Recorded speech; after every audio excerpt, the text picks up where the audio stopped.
All right, welcome back. We continue. Thanks for joining us tonight. So we're going to get into the Cam Hayward penalty call. It was critical at the time because the Steelers looked like they had forced a field goal attempt. Instead, automatic first down, and very next play results in a Raven touchdown. So, Will, when you saw that play, I thought it was a terrible call because I knew when he threw the flag, he probably thought the contact was by Cam Hayward by design or something. It wasn't. He was being pushed from behind. Why was that call made? We never got an explanation. I mean, it's weird that Mike didn't ask for one either. He was asked post-game about it, and he said he'd never asked for an explanation. I would think I would want to know if my defensive captain got an unsportsmanlike conduct penalty for some random act.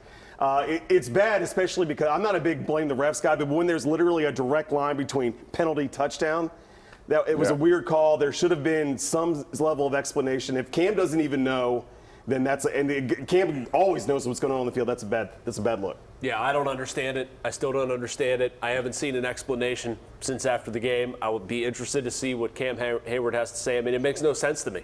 He did nothing wrong. There's a direct correlation between that and a touchdown. It was a blown call. I'm with you, Will. I'm not a big blame the refs guy either, but you can't ignore that.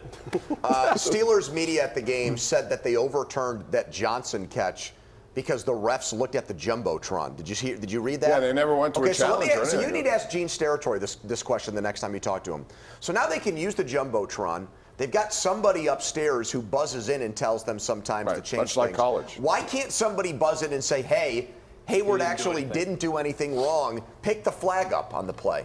See, this is the problem we run into with replay now, is that, that there was a fumble in New England today where they said forward progress was stopped. Yeah. No, it wasn't. Yeah. That could have been a game-changing play there. Yeah.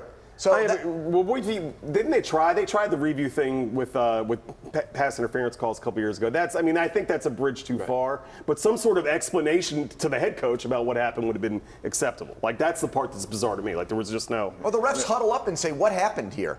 Do you want to throw a flag on this play or not?" That didn't even happen on that play. No, it was too quick, and it was.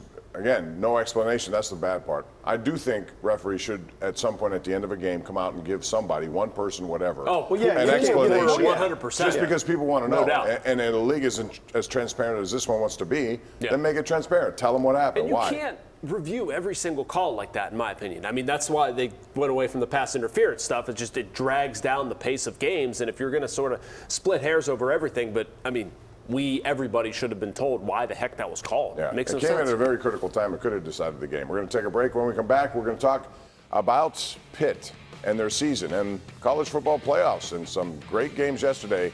That's next.